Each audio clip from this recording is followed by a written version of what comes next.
Start the party, Dan. Oh no, you got upset online. Looks like you're having a real bad time. Should've just ignored what I said, but now I've got proof that you read it. And for me, that's all I need. It's what I live for, it's the air that I breathe. Cause I'm rude, I'm mean, and I'm not sorry. Welcome everybody to the block party! Oh, you bet she's a fuck, you bet she's a fuck, you bet she's a fuck, block party! Oh, you bet she's a fuck, I quote tweeted a dunk, and it's got you so bummed, now you're shot at 7. That was Hello, good. friends, idiots, and friends who are also idiots. Welcome to your favorite podcast about social media and rejection. It is Block Party. This is episode number 123. And I'm John. I'm Stefan.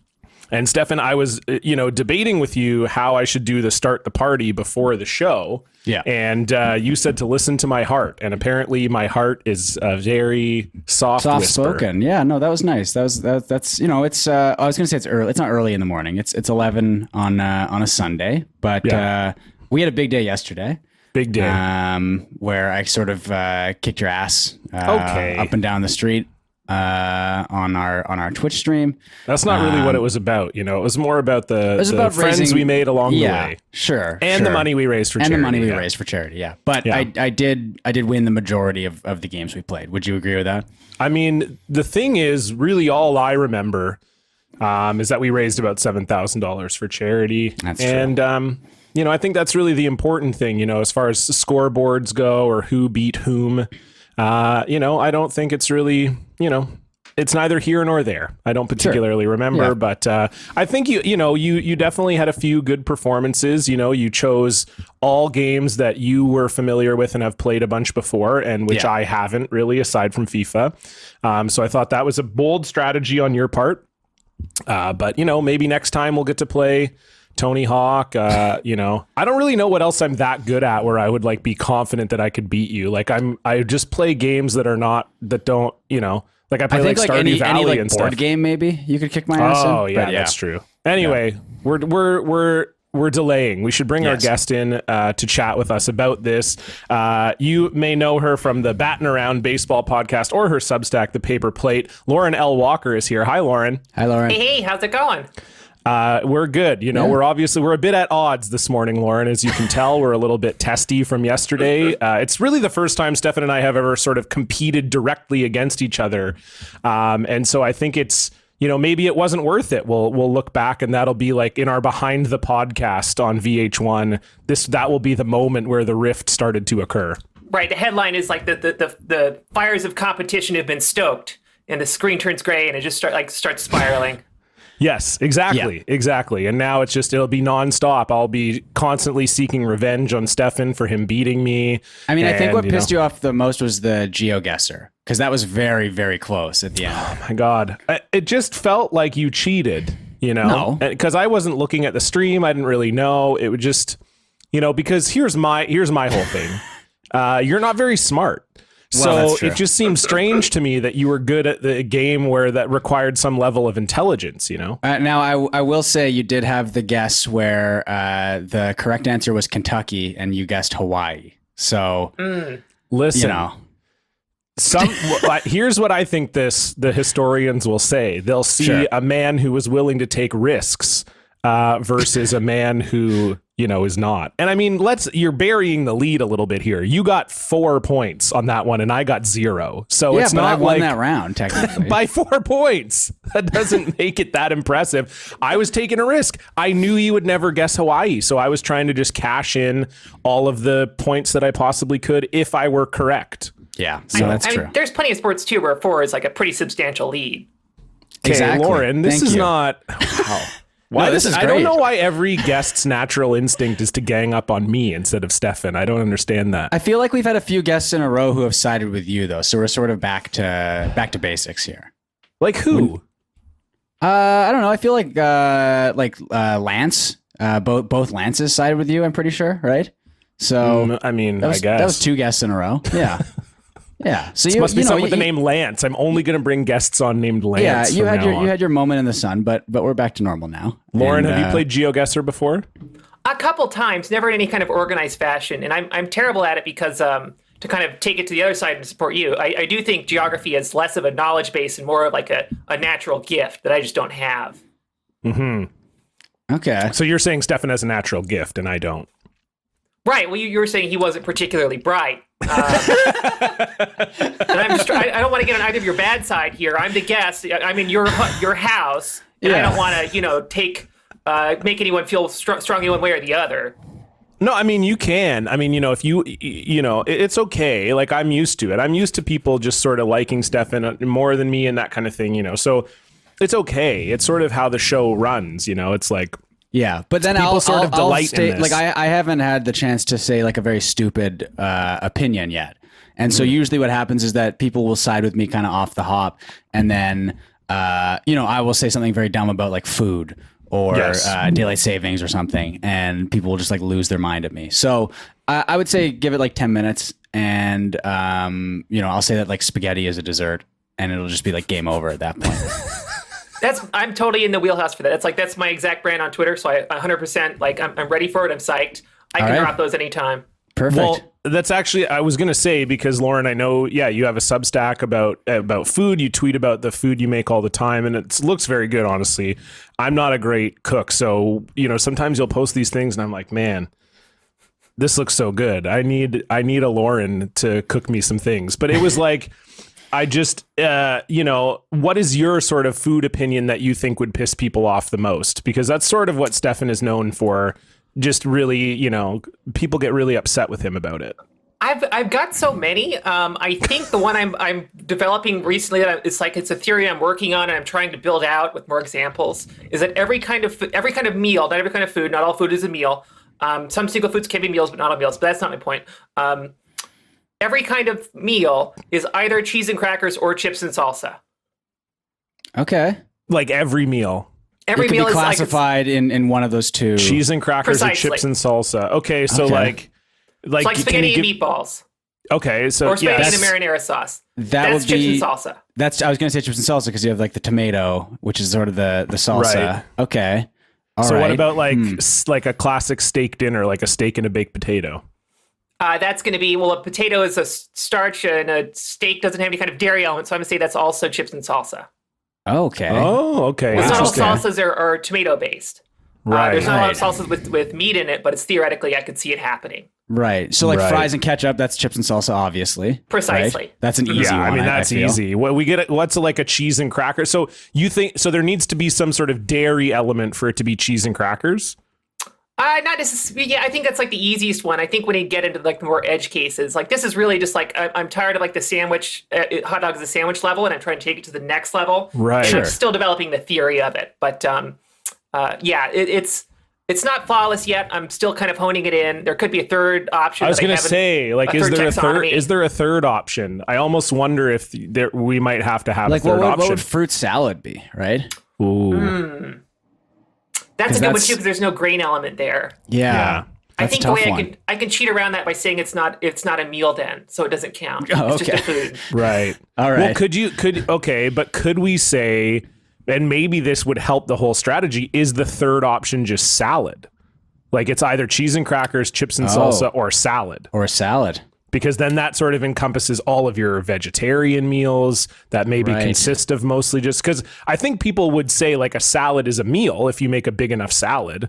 I think people would say, oh yeah, that can be a meal. So maybe that's the like mystery third option that you need. I like it. I think there's something there. I think maybe I could say it's a certain kind of salad that has both a grain element as well as a vegetable, just to keep it in kind of like that grain plus other thing. Pattern. Salad and breadsticks, like all of perfect. Absolutely. Everything. All right. So everything is either cheese and crackers, chips and salsa, or salad and breadsticks. So what would be? So I was trying to think of what would be cheese and crackers, and I guess like a bowl of cereal would be cheese and crackers. That's cheese and crackers. A burger is cheese and crackers. For another kind of easy one, like a cheeseburger. Right. Okay, that makes sense. That makes sense. Okay. What could be another? What have I eaten so far today? all I had was like vegan chicken nuggets, which is not a meal. That's just a single thing. But if I ate it with ketchup, then it's chips and salsa. Right. That makes okay. That makes sense. Yeah. I had like a. I feel like anything with ketchup Swiss, is chips and salsa. Sorry, I had a ham and Swiss croissant. That's obviously cheese and crackers. That's like a very easy cheese and cracker. Bingo, okay. exactly. Yeah. Okay. I'm having a smoothie right now. Oh, so that's a salad. That's a salad. I think. That's a salad. That's There's a no salad. breadsticks. There's no breadsticks, but that's okay. That's on me. I could have had it with a bagel or something like that. Do you have like chia seeds in there or something, or like? You mean like some Tums or something? Like... Yeah, the Tums are the breadsticks. No, it's got. Well, it does have the Vega 1 powder in it, so I guess that's technically the breadsticks. There you go. Yep. Yeah. Nailed it. So It's that like a dry smoothie is a powder. salad. I used to snack on Tums as like a candy when I went to my grandparents' house as a kid. Because they had like the fruit flavored Tums, right? Oh yeah, absolutely. The chalky ones, the old school. Yeah, and I would have like 20 of them, and then I probably did something bad to my body, like at some point. But they were like, it was a candy. Did they not have like other candy? Was that the whole thing? Like, my grandparents never kept candy in the house, so I just like needed something? Honestly, they did have like the classic like butterscotch, like the Werther's Originals. Right, they did, sure. like the classic grandparent candy. And like, chocolate chip cookies. Yeah, exactly. But the Tums were, I don't know, there was something, it was like a forbidden candy to me. You know what I mean? Because it was a candy that had like a lid that you had to like snap open, right? Whereas the Werther's are in like a bag. And that's just, I mean, I that's, whatever. But this was like, to me, this was like the forbidden candy. And I don't know, maybe I feel like you could probably get sick from eating too many Tums. I didn't. I don't recall. But like, how many would you eat in a sitting? Like 10 to 15. Oh my God. That's a lot of Tums. I'm an experienced Tums user, and but you were a kid. You're a kid. You could digest anything. If you did it now, you could die. I think now it would be a disaster. I think you're right. Like as a kid, you can just. I mean, I've talked about this before too, but I used to sneak out and eat cat food. I would sneak out of my bed as like a 7-year-old or a 6-year-old with my little sister, and we would eat cat food. We would eat the little kibbles. I feel like you haven't brought that up in a while, because I feel like that's something that I should remember I and brought use that up against like you often. a year and a half ago or something. I feel like that'd be like a great bookend for a life. Like at the you're very, very young, and like you're just like experimenting. Then like later in life, things go wrong. It's a tragedy, and you're forced as an elderly person to eat cat food again. Exactly. Yeah. So like it's kind of like a fun joke when I'm doing it as like a toddler. It's very cute. But then if I was like 80, then it's like, what went wrong in this man's life? Okay. I'm going to try not to eat cat food ever again in my life. Have you ever eaten any of Kiki's now that you have a cat? No. I will say some of like the organic, like wet cat food we get her. I haven't thought about eating it. I'm not going to eat it. It sounds like you have, just by the way you started that sentence. I'm just saying some of it is like very fancy for a cat's food. All right. And so in the back of my mind, yes, maybe there's a little flicker where I'm like, well, right. I mean, how bad could it be? But I haven't, I will make it clear. I have not eaten cat food in, I guess like, 27, 28 years or so. So there is definitely an industry out there. Like I see all the Instagram ads for when I was had a cat I was just like house sitting with.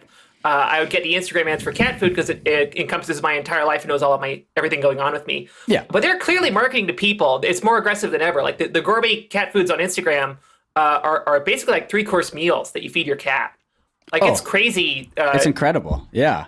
I started watching. There's this Japanese YouTuber who makes like very fancy meals for his cat. Love that. And he'll do like sushi, but for cats. So with raw chicken and just like stuff you would have in cat food. But I mean, it looks incredible. It looks like sashimi. It looks delicious. And oh my God, you're one of those guys who sees the sashimi chicken nuggets, and you're like, I mean, I would. I would try it once. I think. I mean, I would try it once, obviously, but I think I will just say, Lauren, I agree. Cat food. I mean, what's the opposite of, when you're like, oh, that's like fallen off. Like cat food has done the opposite of that. It's gotten on. Cat food is like 2021, I think, is the year of humans looking at cat food and being like, well, maybe I'll give it a chance. Well, this reminds me of did you ever see the Dragon's Den pitch in this realm? No. Oh my God. It is. It's actually crazy that we've never brought it up because we did a whole live show of Dragon's Den pitches, and I'm surprised I didn't remember this one. So, and for any of our listeners who still, so Dragon's Den is Canadian. Well, Shark Tank is Canadian Dragon, or is American Dragon's Den, I should say. But, yeah, and Canadian Dragon's Den is UK Dragon's Den. Yes. So we started took it from in the UK. then, We brought it over here. It was a Commonwealth deal. And then Mark Burnett saw this and was like, well, I could do this in America with Mark Cuban. And so, yeah. So anyway, this was a while ago before like gourmet pet food was like a thing really, or it was like kind of getting going. So this guy comes out, he's wearing a chef's outfit. He's got the hat and the whole thing. And then he's like, yeah, I've come up with this new like convenient food or whatever for you guys to try. So he gives them all these little, they look kind of like microwave dinners or whatever. So all of the dragons eat them and they're like, oh, this doesn't taste that good. Like, was this supposed to be, and they're all very confused. And he's like, well, I have a surprise for you. You're not the target audience for this. And then like 5 dogs run into the studio. And then of course, I mean, these are rich people, right? They're like rich people who care so much about their image that just got tricked into eating dog food kind of. So they are just fucking furious. Like in this guy's head, his strategy was like, they're going to taste it. They're going to be like, you know what? This tastes like pretty decent. It's pretty cool that they're making this for dogs. Instead, all they thought was, you fed us fucking dog food. I'm not giving you money, you piece of shit. I have to assume he wasn't trying to make a successful pitch. I have to assume. No, he was. He totally was. Because my assumption was that his goal was to trick a bunch of billionaires in eating dog food. In which case, he was if I was on there. Yeah. Yes, absolutely. for sure. I wish I could give this guy this much credit, but I remember, like, if I rewatch it, like, you'd see the guy. That's not what he was trying. His whole he actually thought. Well, he was ahead of the market. I mean, honestly, good, right? Like his whole idea was that they weren't going to think it was gross. They're going to be like, oh, this is really good, and then he'd do the dog food reveal, and they'd probably still be extremely pissed off, but less so if it tasted good to them. But it tasted bad to them, is what you're saying. Right? Yeah, like I think it sort of goes to what Lauren was saying about the Instagram ads and everything. Like this guy was ahead of his time. Like, I mean, this has got to be. I mean, it was probably 7 or 8 years ago. Like, I mean, he was ahead of the sort of gourmet like food you feed your dogs that a human could eat. Like, I think in his mind, I don't think that he thought the dragons would think it was good, but I think it was sort of the whole like, I'm feeding like food grade or human food grade food to dogs, and that's going to be like like he was like, it's all organic, it's all, that kind of thing. And so, yeah, like hopefully that guy made millions and millions. Like hopefully he stuck with it and it made it happen. I totally think it's a viable business model. Just on my own experience, because I like the organic food, human food fed to animals. I think is totally I think you're right. He is ahead of his time. I had a boss once who was super wealthy, and I was at his house one time because it was a weird like TV industry job, and we were shooting there. And his wife fed their full-size poodle nothing. The poodle's whole diet was like organic $14 a pound bacon. Just like big chunks. That's all the dog ate. The dog ate better than like 90% of humanity. Oh my God. So absolutely, like that's just like mainstreaming. Like I'm sure every rich person does that kind of weird thing with their dog. It 100%. Totally tracks. Because it's the idea of like, it's all you want to flex, right? So it's like the idea of like, I'm treating my dog better than a poor person would treat their dog, because obviously. But dogs will eat horse shit off the ground and like love it. So that's obviously people have made this point before, but like, you treat your dog right and everything. But what I'm saying is that the dog doesn't know the difference and doesn't care. The dog will eat its own shit. I mean, our dogs growing up would eat horse shit and dog shit and cat shit all the time, and I think they preferred that to human food, and they loved human food. So maybe that's the next line of gourmet dog food is just like canned shit, right? Oh, like their own reprocessed, yeah, or like other animals, maybe like other parts of nature. You maybe make like a slurry and develop like certain flavor profiles, like organic coffee. Absolutely, yeah. Oh, yeah, that's a good one. Yeah, Well, because it's I mean, there's the coffee that the coffee bean goes through. There's the cat shit coffee, right? So there's already there's some precedent for this for humans. Yeah. So I think this is probably environmentally friendly as well. I would say probably the issue would be the packaging and maybe the smell. Like I guess you people would have already to think dog and cat food smells bad. So I feel like That's this a is barrier another we were already over. Yeah. Yeah. yeah, like I guess it would have to be the turds would have to be dry and probably like vacuum sealed or something. And presumably it's not going to be like if it's in like a bag or whatever. It's not going to be a see-through bag. You don't want to be in the pet food aisle and you just see a bag of dried dog turds hanging up there. But right. I think we're onto something here. The humans never see the dog turds. It all comes out of like a box you get that's just like a white perfect box that dispenses at regular intervals, and you just put in the Oh, pods. yeah. You just put in the pot. Sharks, dragons. Here's my pitch. Okay. And it's totally contactless. The dog it's all on timers. And so long as it's a subscription thing, the money just disappears out of your account. You never know. All you have to do is like move it from the mail to the box. Okay. That's This is good. third I like wave. that. This is third wave dog food. I like this. Yeah. Can you teach the Smart. dog to crap into the top of the dispenser? And Oh, and like it's you can perpetual recirculate it, you motion can That's ship thing? the it back. new. Well, because Yeah. they always get mad on Shark Tank. They'll say like, "Oh, this is just one product. This isn't a business. You only have one SKU." You know, so that's your answer to that question. Like, well, we're actually working on a proprietary technology right now where we would take the dog's own shit, put it into the top of the machine, and it becomes processed into like a food. And that's like probiotic. Absolutely. Yes. Yeah. I And think like. Sorry, go ahead, Lauren. Well, from there we build out the social element, make it into a platform people can share photos of their dog eating turds with each other. Yeah. Because everything has to be an app. That's I how think we we could incorporate. gamify it too, maybe, you know? Absolutely. The more turds the dog eats, I guess the more points the dog would get potentially. Yeah. So Crap coins? yeah, okay. there we Maybe go. there's like an NFT, angle to this potentially. Easily. Each turd has a unique token on the blockchain. I think we're onto something here.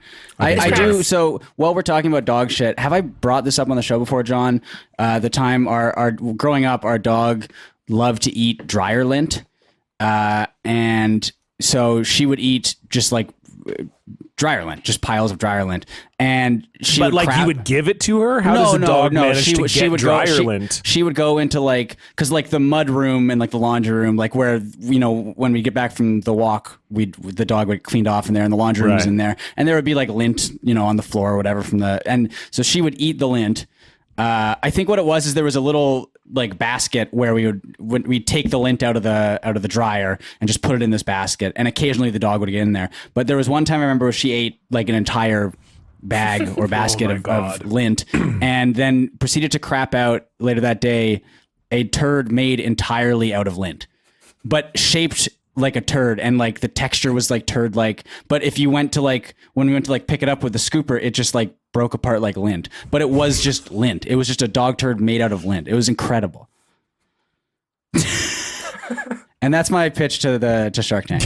I mean, I've like had it. turds made out of lint before, but that was only after a chocolate binge. So I mean, look, I just it was just something that has stuck with me ever since I saw it. It was incredible. It was just a dog. It was a big dog turd, but it was made out of lint. I mean, it's I don't want to say it's beautiful, but I think Well, there's something oddly, inspiring about it. It inspires like.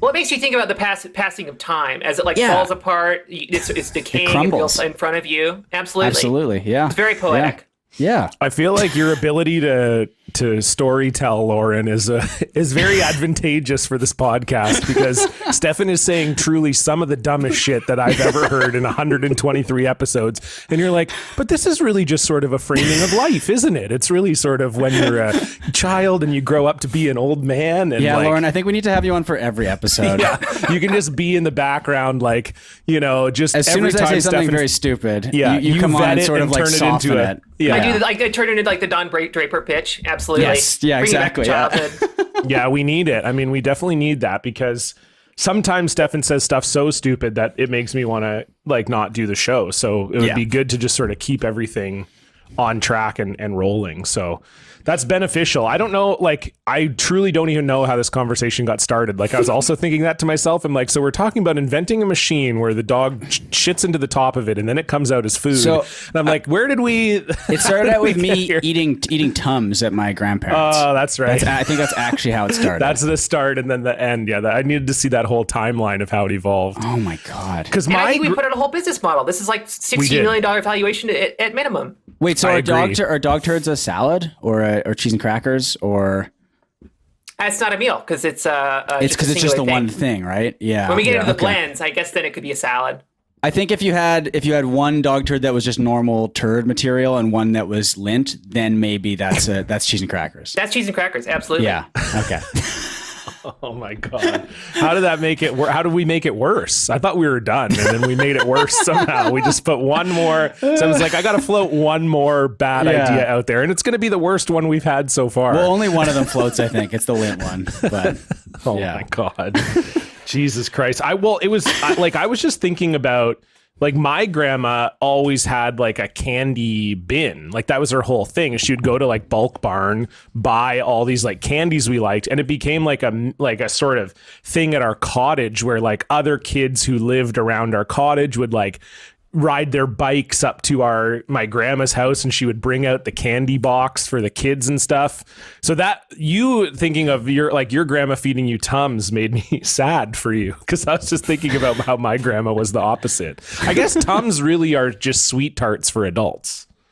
I guess essentially, right? And Yeah. they're making them more like candy every year. I have like bad heartburn. I used to eat a fair amount of Tums. Now I'm on proton pump inhibitor that fixes it. But they like make like hard candy ones now, as well as gummies. Like there's a whole range of different There's gummy candies Tums? for. Yeah, absolutely. Oh Little my chewables. God. They're great. Tummies. Wow. I would be. Tummy I bears. would be all over that. Oh my God. I maybe I'll get back into Tums. You know, I think it would probably help given just like my diet and like demeanor and lifestyle and everything. So, although I feel like I have been eating a little bit better recently. I've been Well, all you do is hydrating. eat smoothies now. Yeah, That's your whole thing. You're like, but well, I that's- eat good now because I have 2 smoothies a day.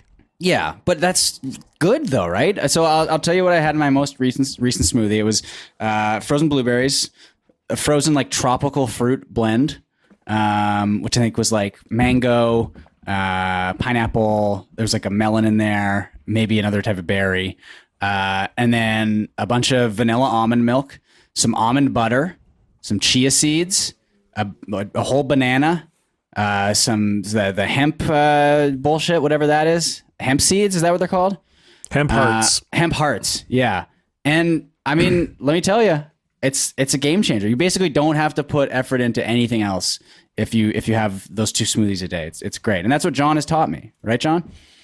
I have a smoothie every day for breakfast. And I mean, I don't know if I'm healthy or not, but I'm trying my best out here. Part of it for me was like, I'm not celiac. I don't even think I have like a gluten intolerance, but certainly if the first thing I put in my body in the morning is gluten based, I just don't feel bedtime. I just don't feel very good, you know? And it's not even like, it's not like I'm, I just don't feel great, you know? And that used to be my whole thing. I mean, God, being young was sick, you know? I just have a bagel. I used to every single morning go to Tim Hortons and I would get a bagel, a donut, and an ice cap. That And is that was my fucking insane. breakfast. That was is my insane. breakfast. I And had an ice iced caps cap. are like 750 calories. I had an iced cap. I guess like last year, I was just like, you know what? I haven't had one of these in like 5 years. Let's give it a try. And yeah, I mean, I feel like I was just done for the day. Like it just fucking destroyed me. I recently had because I used to be all about like the big like iced latte from like Starbucks, right? Right. Yes. And I had one of those for the first time since the pandemic started. I had one of those last weekend, and it just like put me on my ass. I just can't do that anymore. It sucks. I had an experience recently with a candy. Sorry to interrupt. I had an experience recently with a candy bar. It's like a Snickers bar, and I ate like half of it, and I had like lay down for an hour. Yeah, Maybe it's we're all weird. just like very sick. Well, maybe that's I what think it is. it's like, the way I think it, like, I consume a lot of sugar. Like, I've Sure. always had a sweet tooth. I'm a big, like, I have dessert every night, like after dinner. Like, I'm not, I'm a bit, Becca and I go through ice cream. Like, it's nothing. You're like a treat boy. Yeah, I'm a treat boy. That's my thing. I don't drink. I don't do drugs. I have treats. That's it. So, for me, I'm very familiar with sugar and having lots of it. And like an ice cap is like just a different, it's like, how they say that drugs or alcohol can like affect you even more if you put it in your ass? That's what it feels like having an ice cap. It feels like just dumping sugar in your ass. I'm imagining because it's like your whole body just is You like start shaking, yeah. fucking vibrate. And like, What's the American equivalent? I guess there's like a like Dunkin' Donuts thing. like a Yeah, it's like a big, gigantic Dunkin' Donuts thing, or like a Frappuccino. Like Yeah, Right, that's yeah. like 1,300 calories, and like in the Trente whatever, that's like this fucking big, my like 20, God. like 28 ounces of Oh. smoothie sugar. Oh my God. Yeah. I found out late, like, I mean, this was back, I'm just under 6'1", and I probably at the time weighed 165 pounds. So I just never, I could just eat and drink anything and it never affected how I looked or weighed or anything. And I just don't think I ever thought about it. And then as I got older, it was like, oh, like the ice caps I was having had like 53 grams of sugar. They were like 750 calories. And I just like woke up and had that. That was just like, yep, I just wake up. I It felt stop at great Tums. doing it, right? Like, Felt awesome. But then Loved also it. probably like you could stop doing it for a day or two and be totally fine back then as well, right? Like just nothing Yes. affected you, right? Oh, and for sure. now it's like, so at the start of the pandemic, like I would get, when I was going into work, right before the pandemic, I would get a huge iced coffee like every single day, like I said. So then like the first like couple weeks of the pandemic, just like not having that, it was like really noticeable. Like I guess how like much awful shit I had been putting into my body. Cause now I'm just like, just a normal, I'll just make coffee in the morning with just like one little scoop of sugar, a little bit of cream. And like, that's more than enough for me. But John, you're not really a coffee guy at all, are you? No, coffee sucks, which is also weird that I even like ice caps. I just, Well, you but like it for the sugar, obviously. Yeah, one right? I would Yeah. also get a French vanilla shot in it. So it was like, so you just be, I mean, that's what I'm saying. I like, and I would always get the medium. I think if I had a medium ice cap right now, like you said, I'd be in bed the rest of the day. I wouldn't be you just can't consume that as a regular person. But Yeah. no, coffee is not, it's not Got for it. me. Pardon me. God, I disagree. I have a super pretentious coffee routine. It's like a big part of my morning. I have my little gooseneck kettle. It's an electric kettle I control down to the exact temperature, 198 Wow. degrees. I have my little scale, my little digital scale with a timer on it, made for coffee. 2.5 minutes, 600 grams into my little insulated carafe that I have with a dripper, and Wow. 60 grams 600 grams water, 35 grams of coffee. Works out about 2 cups, and I've been doing 50 grams of oat milk lately. Whoa. Okay. I look for local roasters. I try to like source good, like honey processed single origin beans. I'm super. It's incredibly obnoxious and expensive for something that is literally free at work. But when the But you got pandemic's to do over, it. You got to have your own. You're like, I can't. Yeah.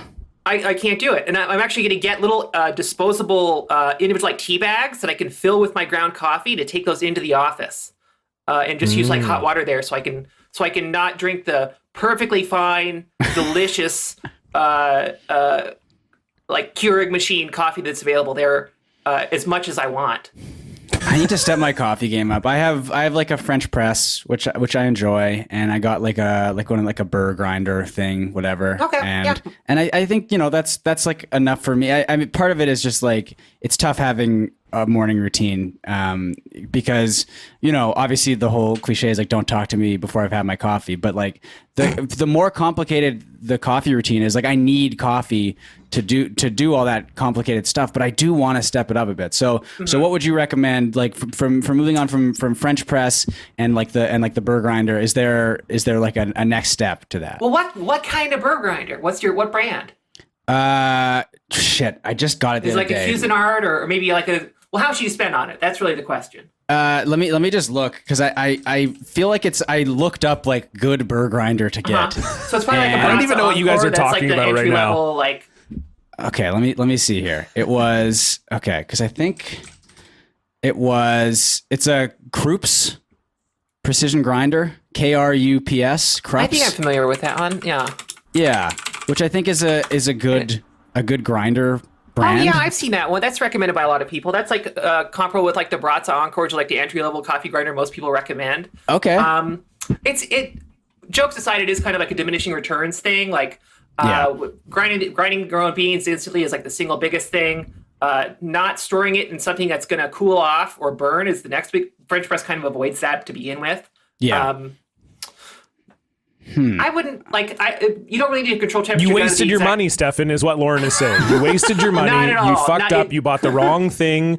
You're an idiot. Your coffee sucks. I got the precision grinder that lets you, I want like 2 cups worth of ground coffee here, and then it'll grind like that amount, which I like. And French press is super flexible too, with like the coarseness, which is perfect. Yeah. Probably the best thing you could do is get just an electric kettle, not necessarily gooseneck because you're not doing like pour over, but that'll also like increase the speed. It gets up to speed way quicker than like heating in a regular kettle will. Okay. So And maybe that'll that's save the you next some time. step. Okay. All right. I'm running out of counter space for real. Like I've been looking into air fryers as well. And, but we got one. I don't know that's going to happen. We do not have the space for it right now. And it would just end up, what would happen is it would just go into the pantry and we would use it like once. So I don't know. I can't, but so maybe the electric kettle is the next step. Thank you, Lauren. That's a good Appreciate one. Although that. I do have a lot of opinions about air fryers as well. Okay. So Well, maybe that's for another speaking of the episode, next step, let's move on to our social media updates. What a good segue. Boy, was it smooth. Stefan and John are gonna bring you the news. Prepare for a feast of rarefied takes. Terrible tweets from verified greats. They'll bring their personal feed to ya with an update on their social media. All right, Lauren, we always like to start with the guest. What's going on your social media?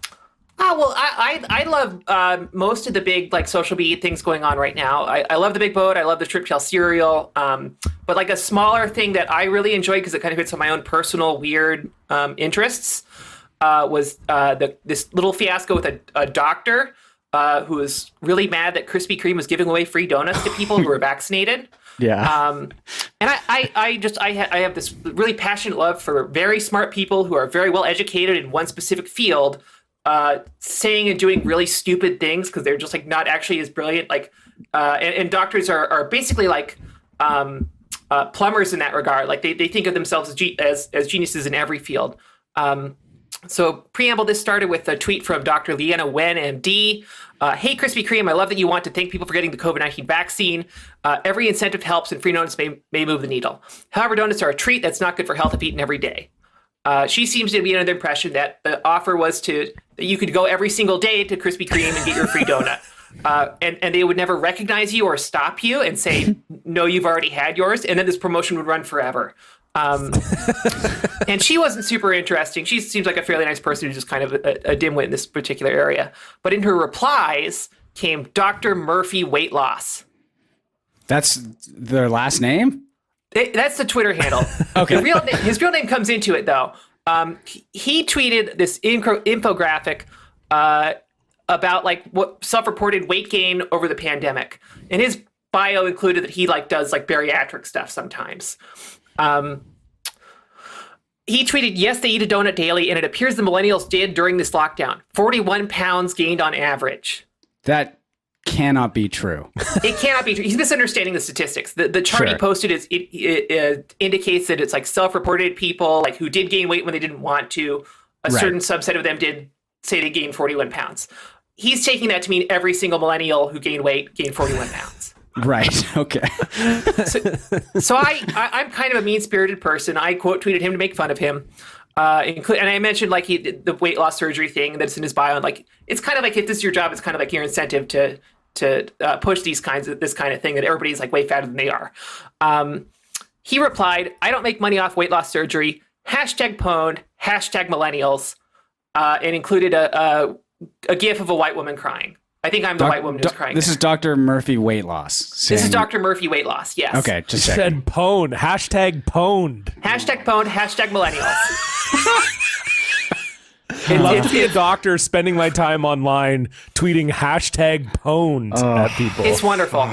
And I didn't find this, but he said, I don't make money off weight loss surgery. Someone in the replies I got to credit Mike Lanahan. How exactly do you make money, Stephen? With a link to the New York Times article headline from a few months earlier. These towns trusted a doctor to set up COVID testing. Sample patient fee, $1,944.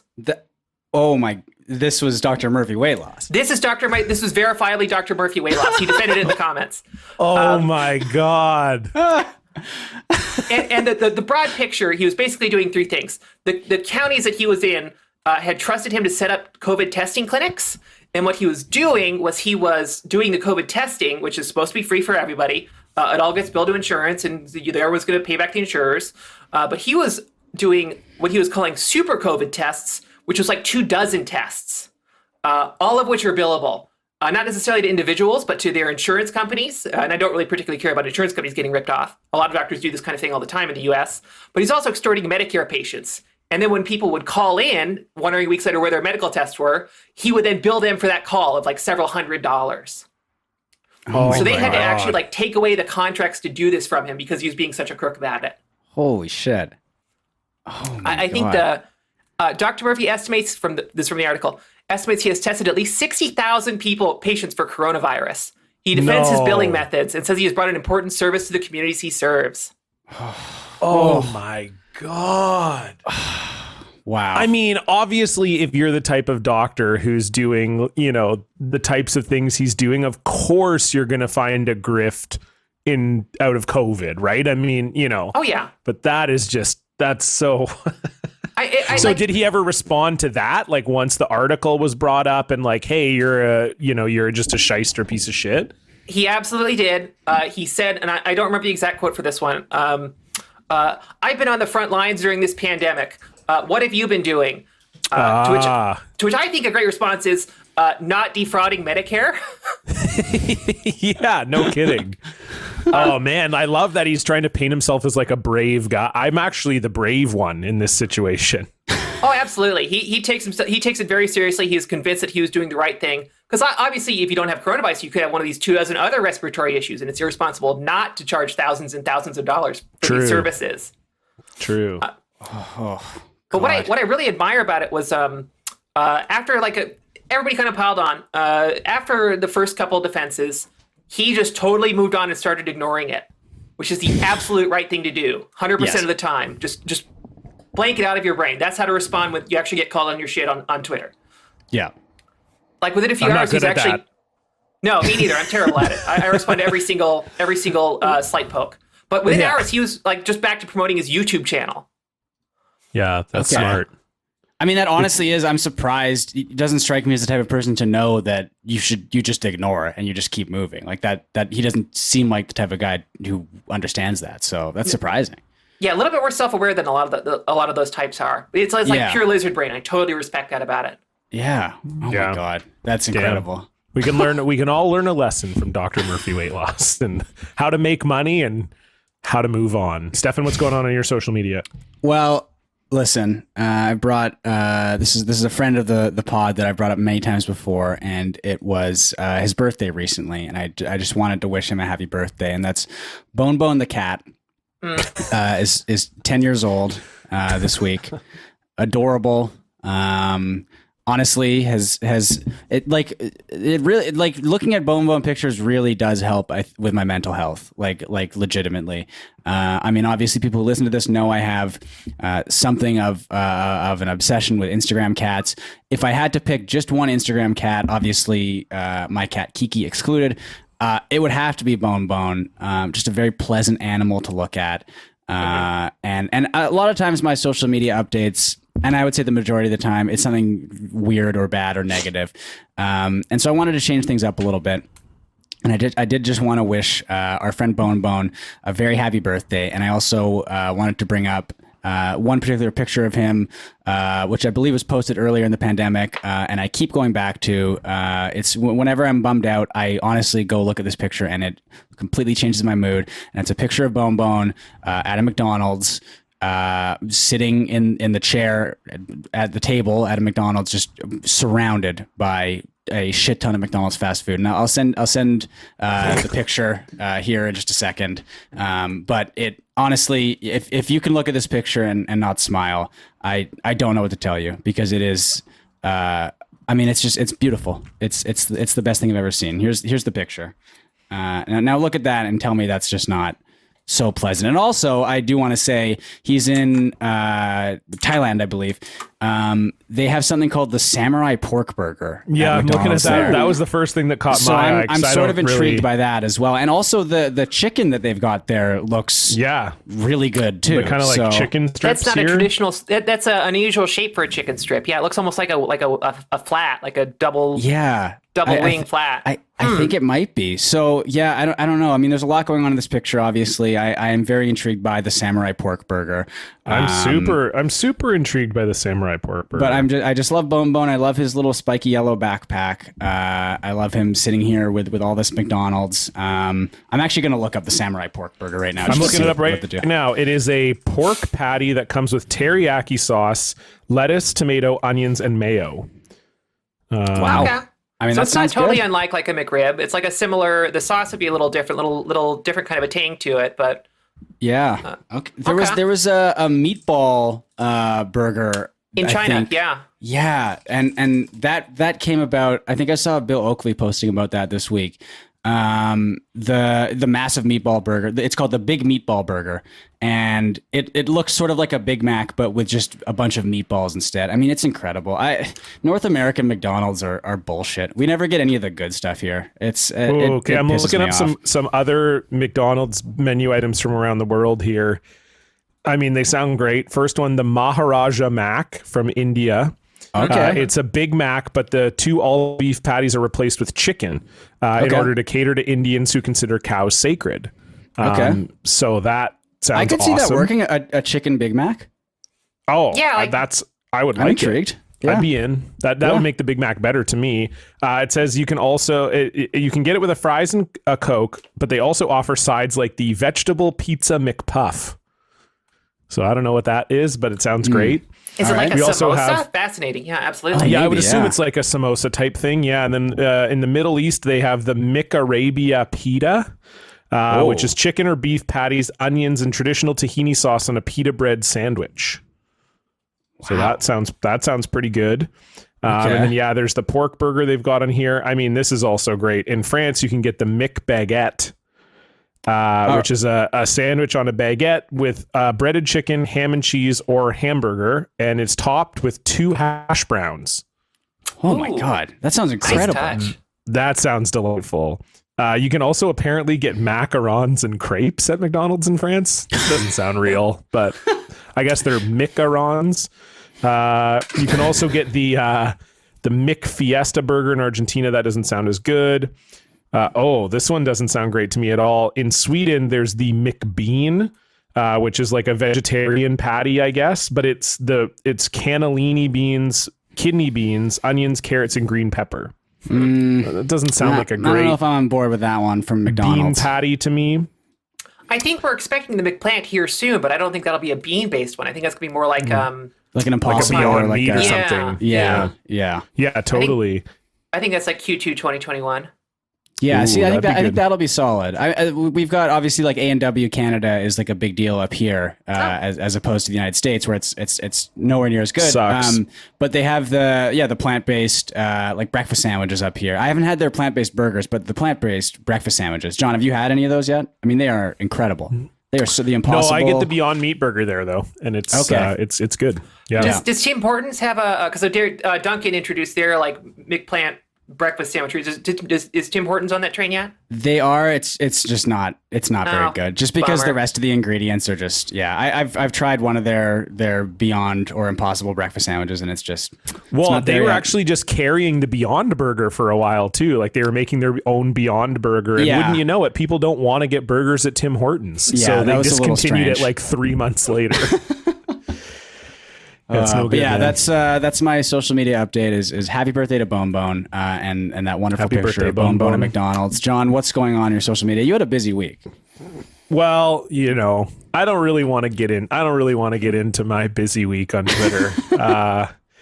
It was a lot It's to a long handle. story. Yeah. Well, it was weird too because not only did all that stuff happen with Shrimp Man, but then also like 2 years ago, I had posted this like thing about Brendan Schaub, the former UFC fighter who's now like a podcaster / stand-up comedian. Right. This probably happens to you too, Stefan. Like, for some reason, like people just found that tweet. It's from like when I first posted it like 2 years ago, it didn't even do that great of numbers. It was like 30 retweets and like 150 likes or something.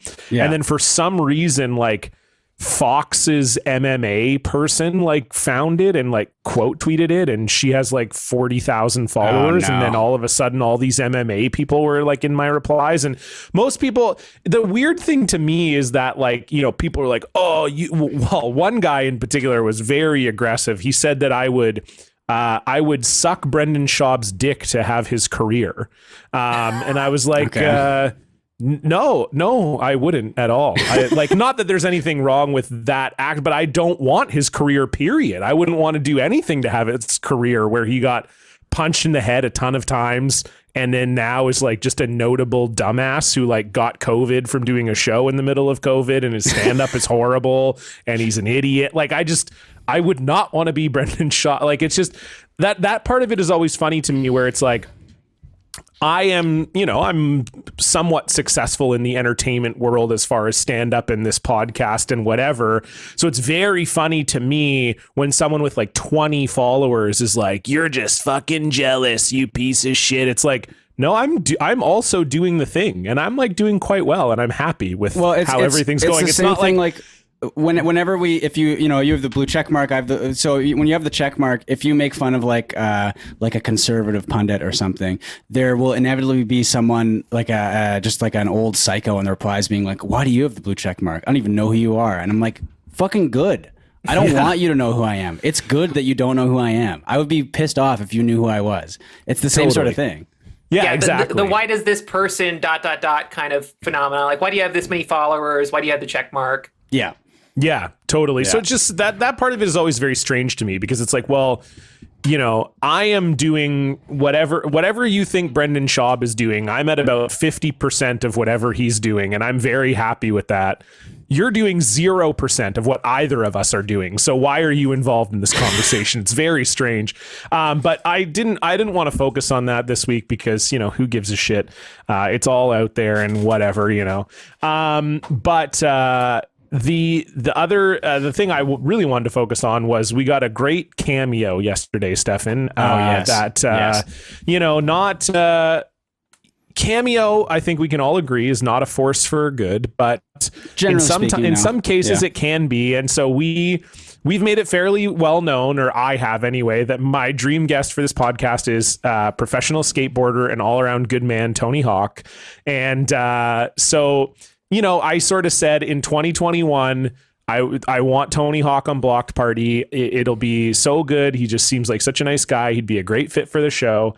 And so our friend Fat Raccoon, who actually also sponsored the Jesse bonus episode that we just released this week about Pacific Rim 2, was very generous and got a cameo from Tony Hawk for us. And I think Tony Hawk agreed to appear on our show. It seems like he, So do we anyway, have the video? Yeah, here? Dan has the clip. We'll play it right now for those of you who haven't seen it. What's up, Stefan and John? It's Tony Hawk.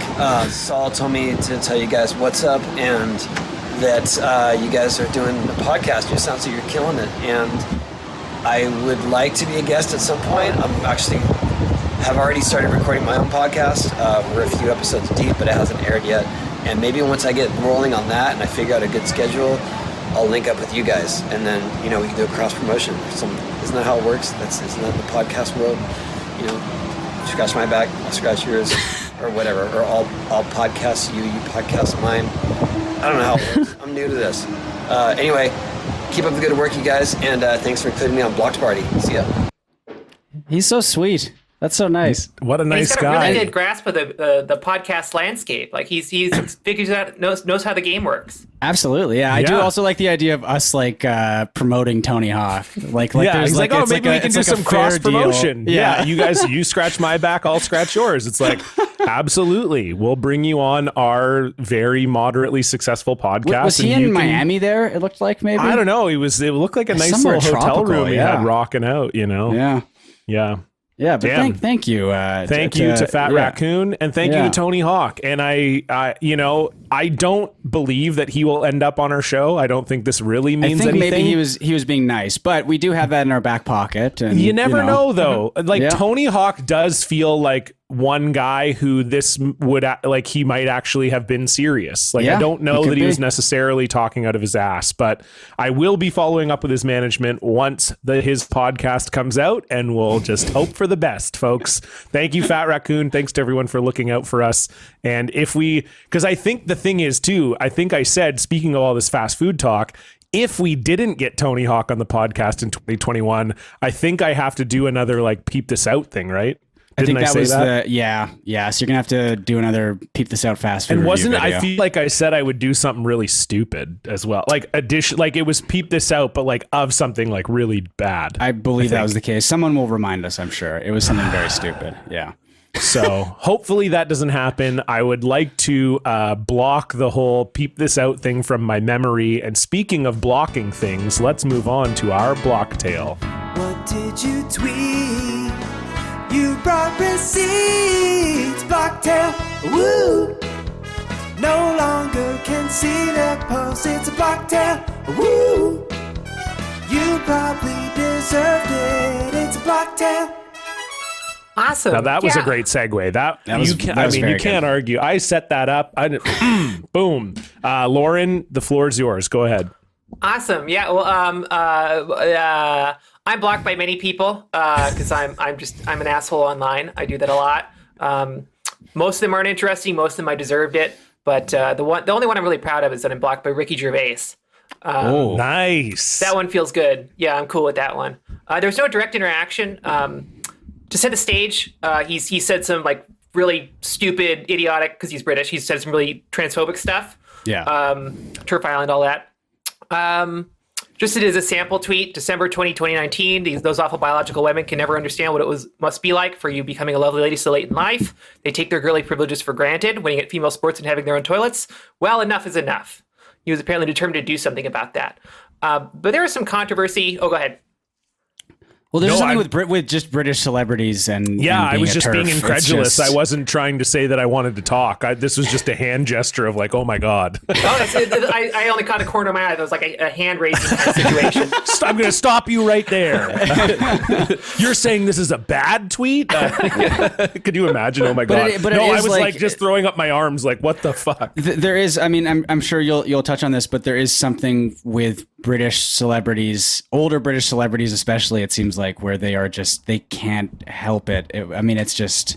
The J.K. Rowling stuff, right? Is just so. No, exactly. This started with a J.K. Rowling thing. He was defending her, and that's kind Right. of where it kicked off. That happened with a fair number. I think John Cleese too. Really a bummer there. Yeah. But Do you remember the J.K. Rowling billboard that was going around in Canada? That was awesome. Last summer. It was right outside my old apartment. Like I could see the guy putting it up. I could see him sitting out there in his like he had like a folding chair, and it was so funny because people were just driving by and just like screaming at him, and it was just great. I would sit out on my deck and watch this guy get yelled at all afternoon, and it was wonderful. But yeah, sorry, Awesome. go ahead. Oh, I bet it was also great to wake up in the morning and just like immediate uncut culture war right as soon as it's like you're It was kind of surreal. Yeah, I'm used to having to turn my phone on for that. So. Yeah, I was going to say, usually that's something that just happens exclusively on your phone. It's Yeah. like, oh, someone in Cleveland put up a J.K. Rowling billboard, Yeah. and you're This like, was oh, okay, directly I'll- outside my old apartment. Yeah. But no, it's like a Blade Runner hologram like right in front of your Yeah, right in front of your exactly. apartment. This is live Twitter. Look, I'm Yeah. sorry. I don't know what to tell you. I've never experienced this before. It's Twitter live. No, it needs to stay on the phone. Yeah. We're thankfully all this happened. And like it's Ricky Gervais. He has to kind of like let people know how little he cares. But anyway, this controversy came up again when he was set to host the 2019 Golden Globes. There was a couple articles like we should deplatform this guy, yada yada yada. One more bitchy tweet of his I think is really funny. A couple days later after the first one, because he would just do this for days on end. I don't know if he still does this with his Twitter because I'm blocked. But December 21, 2019, replier to him, transphobia does real harm to kids. Please consider that. Ricky Gervais reply, I do. I also make jokes about AIDS, cancer, famine, and the Holocaust. Those things do a bit of harm too, but jokes don't. Have a nice day. Oh my God. But he's also like, anyway, I mean, he's not like, this is his actual like opinion about trans people. Yeah. It seems, like it's not a joke. It's not a joke. There's no setup or punchline. The joke is just these people exist. Yeah. God. I mean, I still remember I feel like it was maybe Rolling Stone, the cover of the magazine he did where he's like being crucified. He's got the crown of thorns and then he has atheist carved into his chest. Like, get over yourself. It's just, oh my God. Yeah. So like the contract doesn't go anywhere. He is going to host. Oh, he did host. But a couple days prior to the event, I just kind of threw out a tweet. Vegas odds are 3-2 that Ricky Gervais makes an I identify as a Golden Globes winner joke while hosting the Golden Globes. Nothing really fancy. It's not it's not an amazing joke. It did okay, like in that 30 to 50 retweet range where it's like, I'll take it any day. But nothing special, nothing really advanced genius work. And it doesn't blow up. He doesn't see it because I don't believe in tagging celebrities when I make fun of them. So nothing happens. The event happens as planned, January 6th. And I guess it wasn't very good. Like there were a bunch of articles saying this is kind of tired. Like every year, the format's boring and he's bad at it. But that's what I notice. I have caught the Ricky Gervais block. Wow.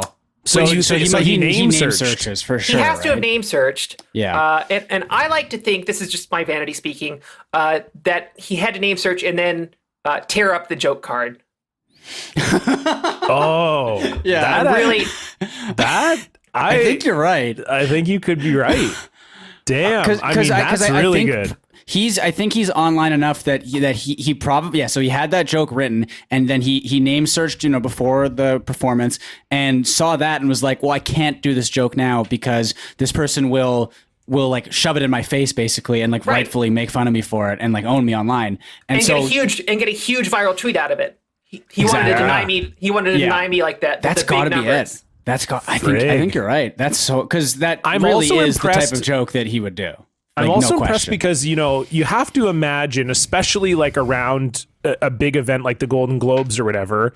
Probably lots and lots of people are tweeting the name Ricky Gervais. So like for him to be name searching and like picking through and like maybe he's blocking everyone or maybe he's just trying to block trans people. Like I even imagine that like it's going like another galaxy brain level where he's like, oh, well, I can't have this sort of opposition to what I'm doing. Or it just seems to me like it'd be crazy. Like there's probably had to be hundreds of tweets with his name in it a day. Like, so why would you even waste time name searching yourself at that point? Right. And it's like, it wasn't a big tweet. It wasn't like right at the top. He had to go pretty far in there.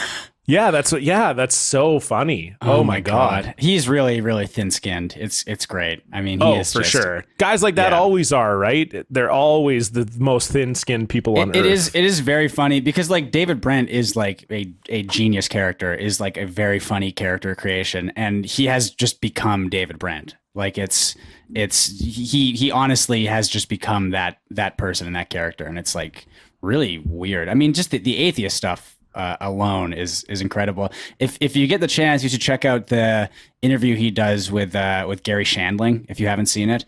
Which is so funny, really hard to watch. And I do feel like to some degree there's a bit of a bit from Gary Shandling here, but I think there is genuine malice as well from Gary. I believe the idea was, so Ricky like surprised him at Gary's home. He was doing some sort of thing where he was interviewing famous comedians and he loved Gary Shandling, and Shandling is just not giving him the time of day in this interview. And it is genuinely very difficult to watch, but also incredibly funny. So if you get the chance, you should check it out.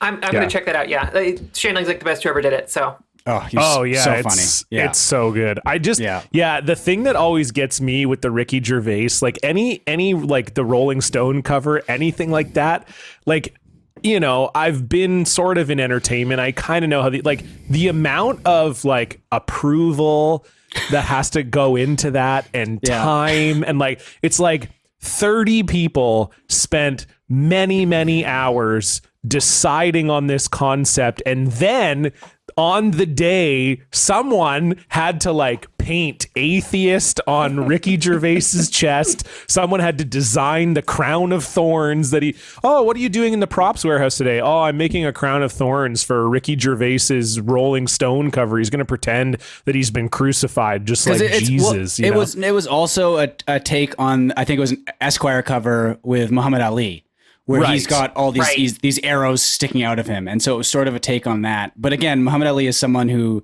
you know, actually like sacrificed stuff for his beliefs and, you know, believed in stuff worth believing in. So like, I mean, all that shit is just so funny to me that they're just all sitting and everyone's just like, yeah, this is a great idea. And they're all just like, we love this. What a concept. We're going to kill it. It's so funny. Stefan, I told you this before the recording, our listener block this week, I actually think is going to piss you off. And I'm ready for it. It doesn't take, it takes a lot to piss you off. So it's going to be interesting to see how you react to this. But this is, this one is coming in from Cameron. And the subject is at Goku. Oh, no. No. So get ready. No. The gimmick account at Goku mostly posts boring, fake motivational tweets in the voice of Goku from Dragon Ball Z. But whenever a celebrity dies, they will make a post in character about them going to Dragon Ball Z heaven. I think it's at best tasteless for someone pretending to be Goku to tweet about a celebrity before their body is even cold yet. For a few months, I have been replying with increasing vitriol. I replied, "Thank you for confirming another celebrity death, Goku. I am glad you confirmed this celebrity is fully dead," after they tweeted about Jessica Walter. I finally copped the block after Goku tweeted about Beverly Cleary passing. I replied with, "Thanks, Goku. I was wondering what you would have to say about the death of notable American children's author Beverly Cleary. She died, and I thought, I wonder what Goku has to say about this. Goku should weigh in. You can follow the saga for yourself. My Twitter is at @blockpastmaple. Love the podcast and keep up the good work. Cheers from Portland." So listen, now, Stefan, you have been on record as saying that you like that the at Goku account. I does like this. that bit that Goku does. I will say that bit's not for everyone, so I understand. But it's very funny that they were, you know, sarcastically saying like, I need to go to the Goku account and see what he said about Beverly Cleary. But like, I did that. I was like, I wonder if Goku tweeted about Beverly Cleary yet.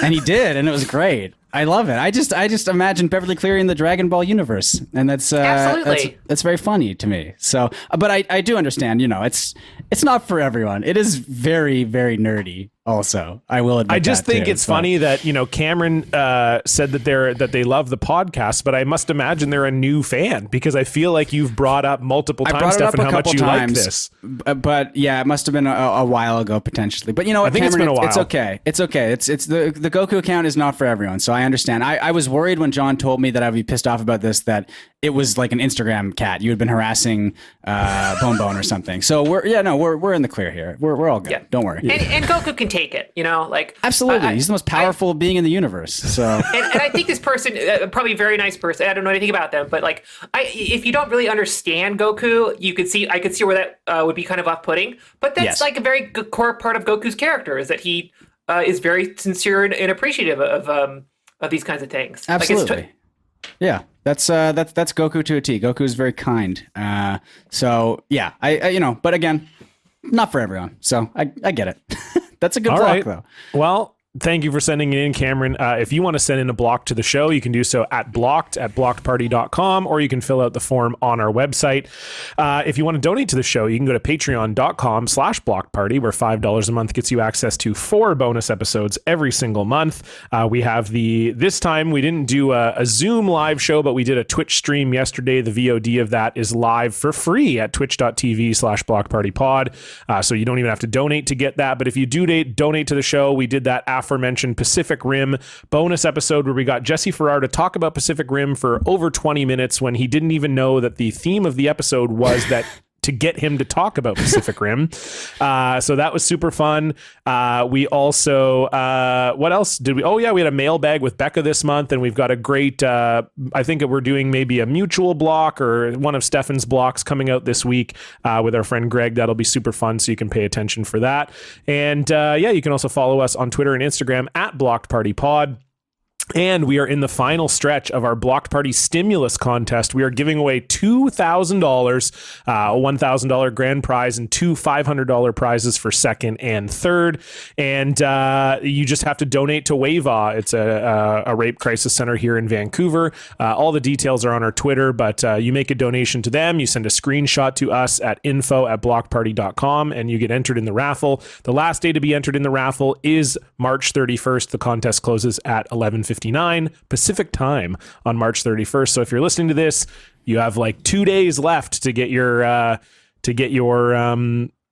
entry in. So we've already raised just about $7,000. We're hoping to get that even higher. So WAVA's entire goal with this sort of stretch of charitable stuff they're doing this month, their entire goal was to raise $10,000 from everybody was streaming and doing stuff to help them raise money. So if we can get $10,000 on our own, that seems like pretty good. So yeah, all that info is on our Twitter.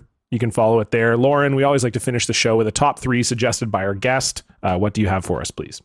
Absolutely, yeah. I love traveling. I'm going to travel since the pandemic started, and the thing I'm looking most forward to when I can travel again is crappy museums. I love crappy little small local museums. So I want to know what your guys' 3 favorite crappy museums are, and maybe one memory, maybe one fact about them that makes you think it sucks.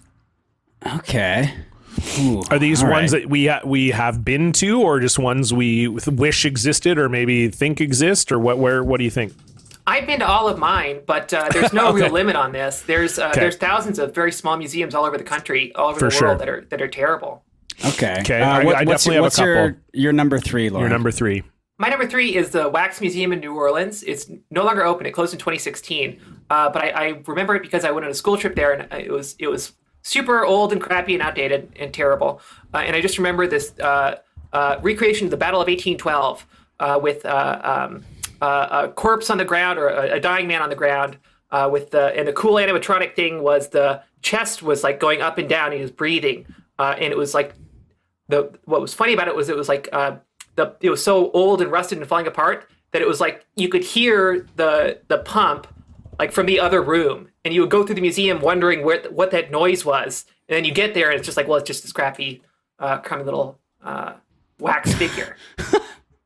Okay.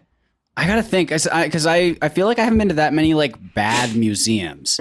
So I might sort of extend it to like weird like roadside attractions also. Oh, that counts, absolutely. And one that so this is sort of I'll count this as a museum, and this is kind of like charming, but it's also like very just like, this is the big draw of this town, and that's very funny to me, is Tums, British Columbia. On Vancouver Island. Their big attraction is that they have a building that has goats that live on the roof. And you just go to the market there. I've seen it too. And there's goats on the roof, and they're like grazing on the roof because there's like grass on the roof. And I wouldn't say it's bad. It's very cute and charming, but it is very funny. That's kind of like the big draw, is that there's goats where they're not supposed to be, you know? So I would like to go see those goats again, honestly. There's the same thing in Pigeon Forge, Tennessee. They also have a place that's just known for having goats on the roof. I think it's a restaurant too. Okay, so that's like a thing for small towns, I guess. The goats on the roof. I mean, the goats it works. On the roof. I want to go back to see them. So yeah. I mean, they're goats. They're on the roof. What's there what not more to can like? you ask for? Yeah, I always John? like a roadside attraction that is exactly what you think it is. You know? Yes. Because I feel like a lot of the roadside attractions that are like world's biggest thing, it's just like, whatever, like it looks exactly like what you think it will look like. It's just like some sort of, it's like world's biggest apple or whatever, and then it's just like a giant wooden apple, and you're like, oh, whatever. So like, I like when a roadside attraction's like, hey, goats on the roof, and then there's goats on the, like, you're getting exactly what you want. Exactly, that's what they're advertising. Okay, my number 3. It's funny that you said Wax Museum, Lauren, because that is also my number 3. I remember going to the Wax Museum in Niagara Falls back when I lived in Ontario. There's a wax museum there, and I just found out it is not Madame Tussauds, but it is Louis Tussauds wax museum. And I looked him up on Wikipedia, and he is the great grandson of Marie Tussaud, who is the Madame Tussaud of fame. God. So I love the idea that like the wax sculpting ran in Madame Tussauds family. And he's like old. Like I didn't know Madame Tussaud was that old. Like he was born in 1869 and died in 1938. And he was her grandson. So Madame Tussaud is old.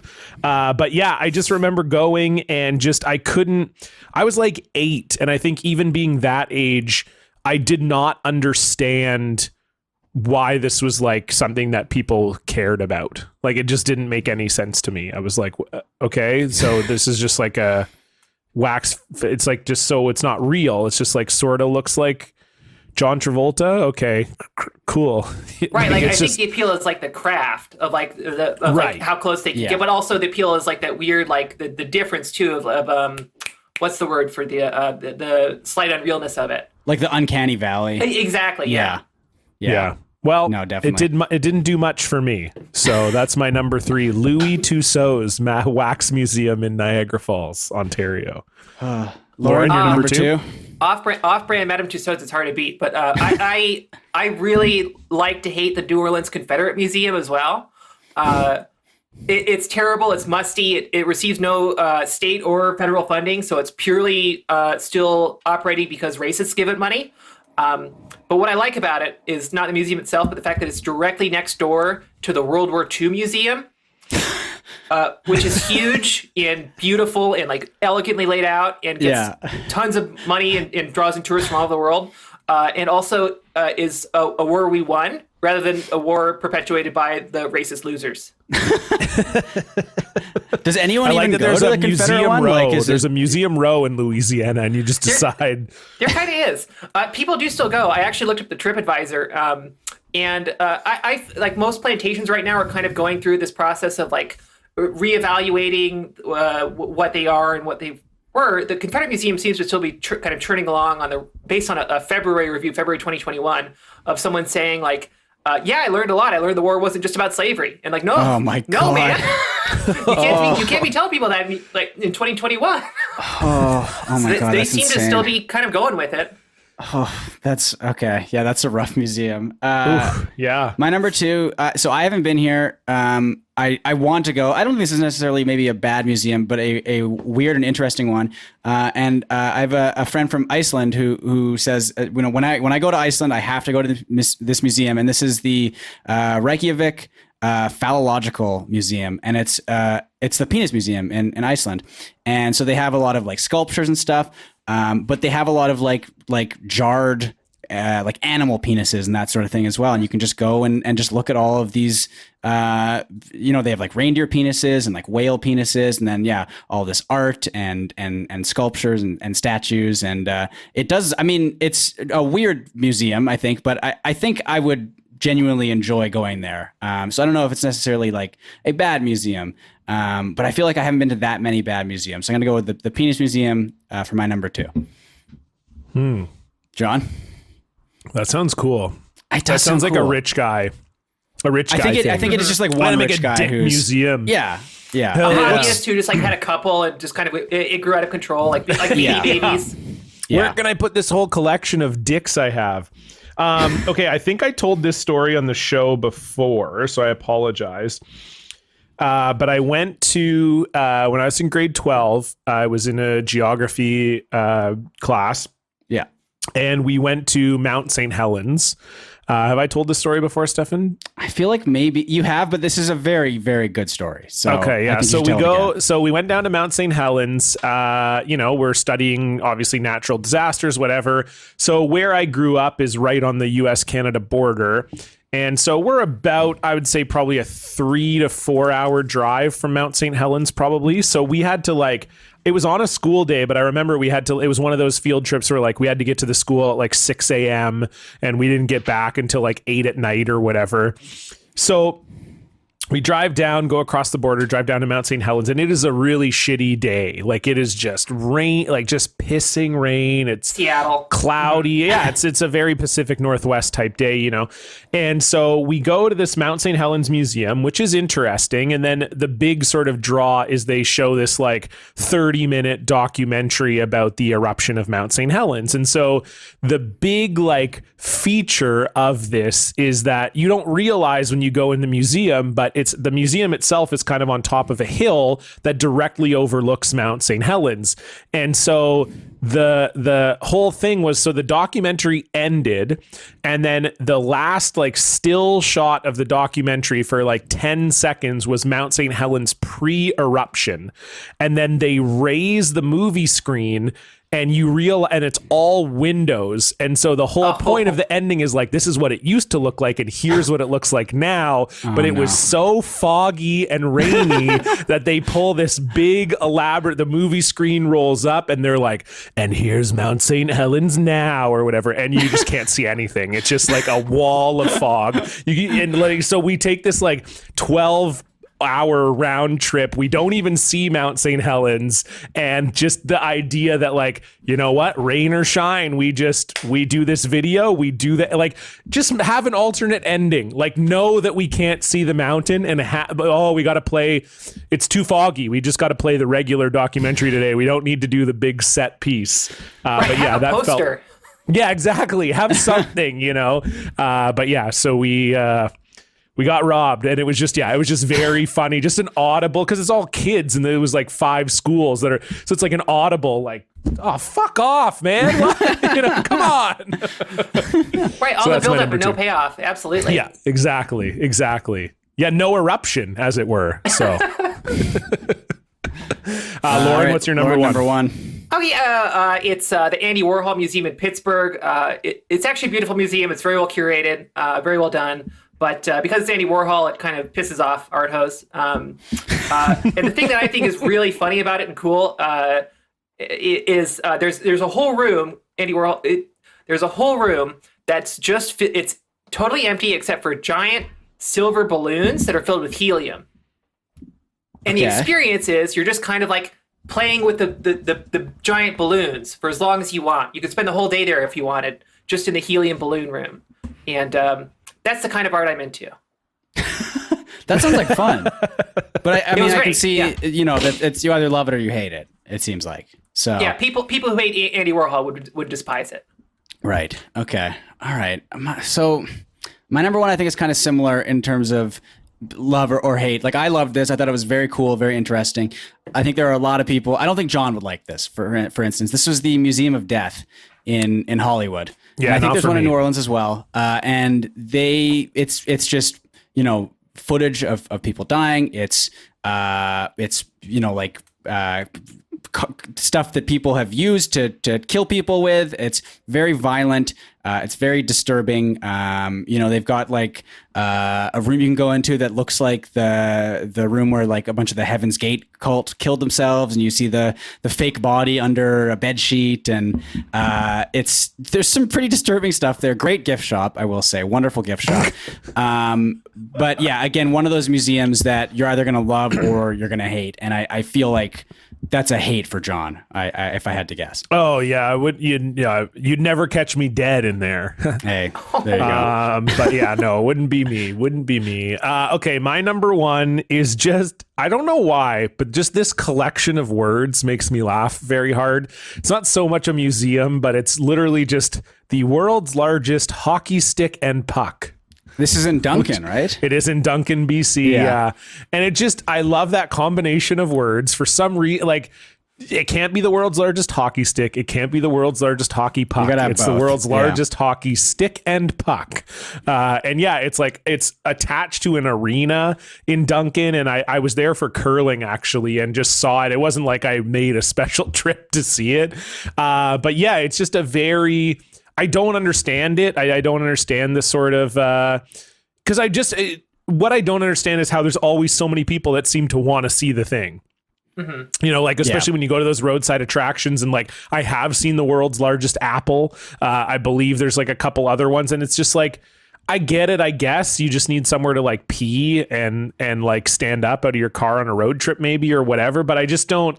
People are always wanting to take pictures at this stuff, and I find it very, very strange. So, but I guess people like to just collect. Like one of the anecdotes that gets told on Jeopardy the most is like, yeah, me and my husband are trying to go to as many of the U.S. national parks as possible. Like once a month, that is an anecdote on Jeopardy. It's like, who cares? Like, I guess it's nice, but like, why is that something you're bragging about? Or if you want to travel specifically to national parks, that's fine. But you don't need to be like, we've been to 57 national parks. Like, no one could give a fuck. Either go to all of them or shut up. Unless you've been to every single national park, I don't want to hear about it. I don't give a shit. So anyway, it's the same thing with this. I don't care that you're the world's largest hockey stick or Apple or whatever, but I did see it and it was pretty big. It's sort of underwhelming, though, if I'm being honest. It is. You'd think it could be bigger. I agree completely. I'm bothered that like it's not an independent. Like you can't move the puck around. You can't hit with a hockey stick. It's really more like the world's largest puck and hockey stick simulacra rather than like. Yeah, because it's just like stuck on the top of the arena, like the wall, and it's not. It's nothing special. It's not very cool at all. But this episode was something special. Lauren, thank you so much for joining us. Before we go, is there anything that you would like to plug? Hey, my pleasure. Yeah, my podcast, Betting Around. It's a baseball themed podcast. I think we strike a good balance between like serious baseball analysis, having a good time, jokes, and just talking about like the colors of uniforms. That's kind of the three things we bring to the table. Batting Around, no G in the Twitter handle. We couldn't get the full Betting Around. All right, and people can follow you on Twitter at @ActNormalOrElse, and check out her podcast and your Substack too, The Paper Plate. That's all there. Wonderful. Thank you, Lauren. Thanks everyone for tuning in. Again, you can donate to the show at patreon.com/blockparty. You can follow us on Twitter and Instagram at blockpartypod, and we'll see you back here next week. Goodbye. Goodbye.